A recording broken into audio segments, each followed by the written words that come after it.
Maraming taon matapos ang trahedya sa San Diego, dumating sa Pilipinas ang isang mahiwagang alahasero na kilala bilang Simon. Ngunit sa likod ng balbas at malalim na salamin ay isang lalaking pinaniniwalang patay na ng lahat. Si Crisostomo Ibarra. Senyor Simon, ang mga tao ay nagbubulungan na may plano kadang delikado. Delikado? Hindi, Basilio. Plano kong baguhin ang mundong ito. Ano man ang halaga. Hinahanap ni Simon ang paghihiganti, hindi ang katarungan, at ang kanyang landas ay magtatagpo sa mga taong minsan niyang minahal.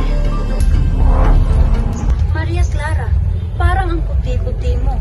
Uhaw na ba ang iyong diwa sa buhay ng kumpento? Ay karamba, kailangan mo ng kagandahan, hindi ng mga dasal. Maria Clara, iha, dapat kang nasa labas na nagtatamasa ng buhay. Ngunit ang buhay sa labas ay hindi na sa akin. Nananalangin na lamang ako para sa kapayapaan. Ngunit ang kapayapaan ang siyang huling ibibigay sa kanya ng tadhana.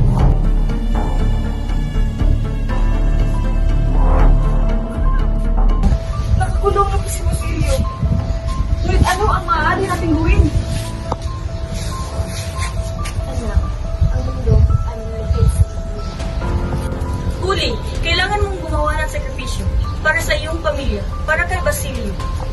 Oo, magsaldi sa kumpento. Manalangin ng mabuti at sumunod sa makapangyarihan kung gusto mo magkaroon ng awa. Ngunit natatakot ako. Ang kanilang karamdaman ay malapit ng sumali sa apoy na nagbabaga na sa loob ni Simon. Dumating na ang gabi. Tayo'y mag-aalsa. Walang pagmamakaawa. Wala nang takot. Ngunit si Yuli, ang aking ina, biktima rin sila. Talaga bang karahasan ng sagot? Isto is lokora. Kabaliwan sabi ko. Kung magdudulot ito ng katarungan, baka oras na. Ang bansang ito ay magbabago. Mayroon ka man o wala. Nagatubili si Basilio. Ngunit ang puso ni Simon ay hindi isasalba pa. Sino ang natuwa? Isang taong minsan ang mas minahal kaysa sa sariling buwan. Gusto mo? Ngunit, sinabi nilang patay ka na. Namatay ako noong araw na mawala ka sa akin. Ang lalaking nakilala mo hindi na umiiral. Ang iyong mga mata ay puno ng kadiliman. Dahil ginawa nila sa akin ang pag-ibig. Dahil namatay ang katarungan sa harap ng aking mga mata. Crisostomo, hindi ka gagaling sa tugon. Ipinanganak ka ng mabuti, hindi para sa pagsira. Mama ka na lang sa akin. Umalis tayo sa lugar na ito. Nais kong gawin ibig. Ngunit ang aking buhay ay hindi na sa akin.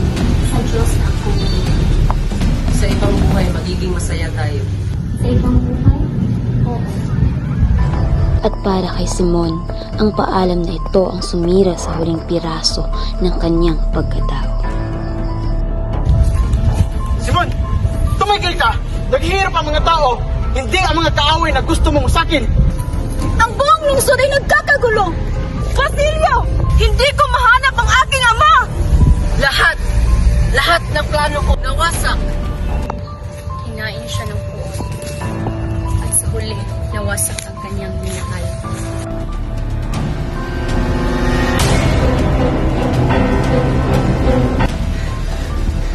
Sabihin sa mundo, walang dala ang puot kundi dagdag lamang ng sakit.